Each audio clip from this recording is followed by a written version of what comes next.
Guys, we are 2 months away from the January transfer window opening, and we've already got an abundance of transfer rumours flying around the Championship. To keep you informed ahead of the game, I've rounded up all of the latest transfer rumours currently going around, and we're going to be discussing them in today's video along with some managerial talk as well. If you do go on to enjoy today's video, make sure to leave a like. 300 likes would be massively appreciated, and make sure to subscribe if you are new around here as well. Without any further ado, let's first of all hop into the managerial talk. So the first bit of managerial news that we have to discuss is Millwall hiring Joe Edwards as their new manager. It's been quite a drawn out process where they've been looking for the right manager to go ahead and replace Gary Rowett, and I'm intrigued to see what the future holds for Millwall. It's certainly a left field step going for someone like Edwards when you've been so used to a tried and tested Championship manager like Gary Rowett, but perhaps this is the exact sort of injection of new ideas that Millwall have been in need of, because things definitely went stale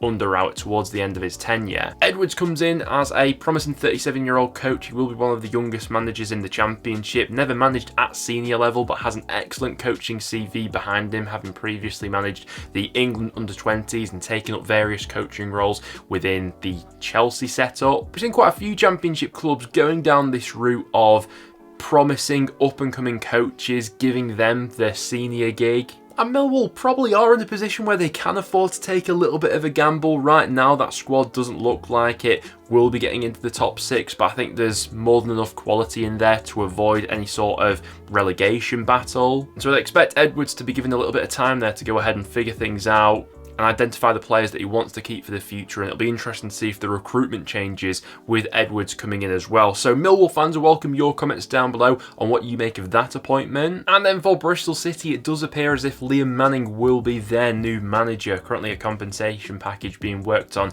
with Oxford United. Now, Manning has been the manager who has long been linked with plenty of Championship jobs after that terrific season he had with MK Dons in 2021/22 when he had them on the cusp of promotion. There was a lot of Championship interest. Ultimately, things went a bit sideways for him in his second year with MK Dons, but he's since been back in the managerial dugout and has now been smashing it with Oxford. Currently has them second in League One. So with Manning, we've obviously got a bit more of a managerial CV to fall back on, what we can expect from him at Bristol City in terms of style of play, than we can with Edwards going into Millwall. Well, Bristol City fans, I'm interested to get your take on that one and whether or not it softens the blow of the Pearson exit and how that came about. And then the third bit of managerial news we have right now is Norwich City are already been linked with new managers. David Wagner will reportedly be in charge for that Cardiff game, but it seems more than likely that that will be the end of his tenure at Carrow Road. And Frank Lampard has been the latest name linked with the Norwich City job. Now, Lampard had previously been linked with the Norwich job, if I remember rightly. I think around the time they appointed Dean Smith, Lampard was sort of a name that was being bandied about at the time. He was another name at some points that was also linked with the Bristol City job as well. So interested to see if Lampard's happy to come back into the Championship. Obviously his stock has fallen off quite a bit on the back of, you know, obviously leaving Everton and then not being able to salvage much of his reputation with that dismal run he had at Chelsea either. But those are some of the latest managerial links that are currently going around in the Championship. Do leave your thoughts on them in the comments down below. Now, without any further ado, let's hop into the transfer rumours. And the first transfer story worth discussing is around Josef Martinez, who has been linked with Birmingham. Now, it's no secret that Birmingham will be in the market for another striker come January. I think it's an obvious position that Wayne Rooney can look to upgrade, and the links to Martinez are quite interesting. Now, Rooney himself has commented on this speculation. He was posed the question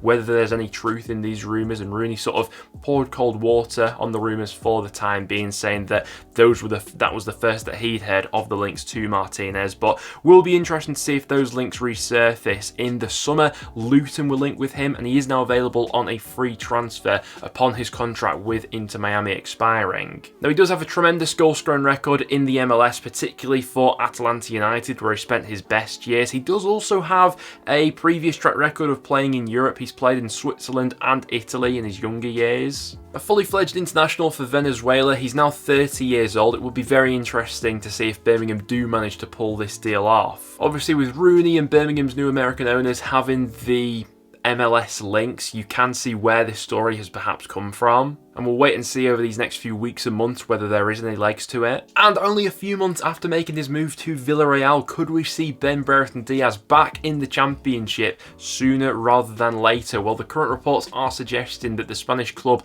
would be willing to sanction a loan deal for him in January. He's not really had that much game time since making the switch over to Villarreal. He struggled to establish himself as a regular first team player there, starting in just 2 La Liga matches so far this season and then having 6 appearances off the bench, just 211 minutes of league football he's played so far. Now, of the clubs that are interested, I've seen the likes of Leicester, Southampton, West Brom, Burnley and Crystal Palace all linked with the former Blackburn striker. Obviously comfortable playing through the middle or in off that left hand side. Last season for Blackburn scored 14 goals, the season before that scored 22 in the Championship, and still only 24 years old as well, so any of those clubs in the top end of the Championship that are looking for a little bit more firepower to get them over the line in the second half of the season, Brereton Diaz could be an option.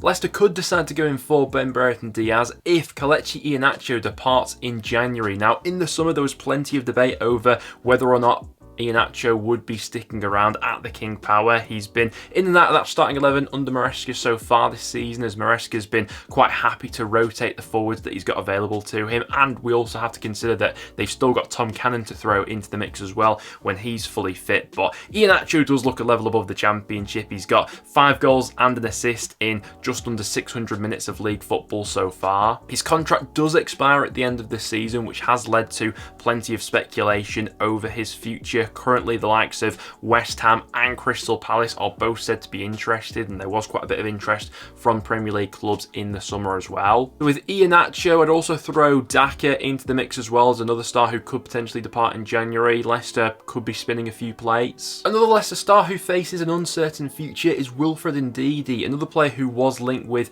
several Premier League clubs throughout the summer transfer window, but nothing materialised for him in the end. Well, he's been a solid performer under Maresca so far, and that Premier League interest is expected to resurface come January, with both Tottenham and Newcastle said to be interested in the holding midfielder. Now, like Iheanacho, Ndidi's contract does expire with Leicester at the end of the season, so I think this will be a case where Leicester will look to get him tied down to a new contract. If they don't manage to do that, wouldn't be surprised if he is off in the January window. From Ndidi's perspective, he might be happy to wait things out until the end of the season. He's obviously enjoying things being top of the Championship right now, and as a free agent, he'd have a little bit more license to pick his next club and maybe get a bit more money on top of that as well. Ghanaian centre-half Nathaniel AI is being linked with several Championship clubs right now, along with Celtic and Rangers, who are also said to be interested. Now, the 21-year-old has enjoyed a breakthrough season playing in Sweden this year, and the Championship clubs said to be interested are my side Preston, Sunderland and Middlesbrough. It's currently being reported that a loan deal could be on the cards for January, then with the option to purchase on a permanent basis in the summer transfer window, with the current price tag being banded around about £3 million.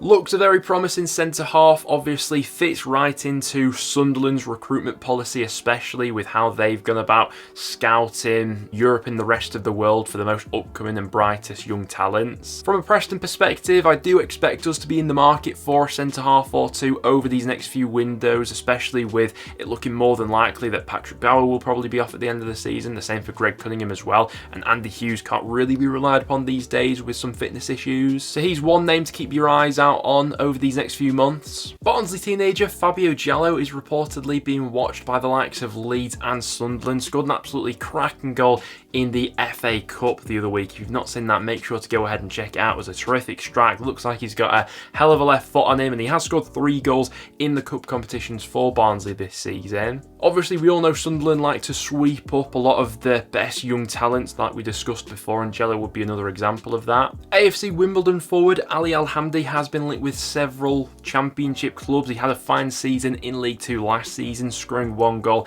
and getting an assist, and he had a good start to this campaign as well with 4 goals and 5 assists already. His contract with AFC Wimbledon runs until the summer of 2025, and the likes of Leeds, Hull, Cardiff, Bristol City and Stoke have all been linked of late. Somerville at Leeds has been one of the best players in the Championship so far this season, and it would be no surprise if several Premier League clubs are interested in the winger come January. They did a good job to keep him around at Ellen Road in the summer. They even rejected, I think, a £20 million bid from Burnley at one stage, and it's currently being reported that any bids of less than 25 million will be instantly rejected by Leeds, with a few Premier League clubs said to be interested after a prolific start to the season. It's understood that Burnley are still interested in Somerville, but as things stand, it does look like it will take an absolutely ginormous effort to prize him away from Ellen Road at this stage. And the future of Southampton forward Chay Adams is still very much up in the air, with Wolves potentially ready to rekindle their interest. Wolves were heavily linked with the Southampton forward in the summer. In the end, the deal didn't materialise. Now, Adams enjoyed a fantastically prolific start to the season in the opening month to the Championship campaign. Since that point, he's not really had the same mojo. During this recent unbeaten run that Southampton have gone on, Adams hasn't really been a key figure in that. A lot of his minutes recently have been coming from the bench. And with his contract set to expire at the end of the season, January could be Southampton's last chance to go ahead and cash in on him. But guys, there we have it. Those are some of the latest transfer rumours that I've seen going around the Championship. Any others that we left off today, make sure to get them in the comments down below. And if you did go on to enjoy today's video, make sure to leave a like and do stick around and subscribe for some regular Championship content. Apart from that though guys, thank you very much for tuning in, and I'll see you all in the next one.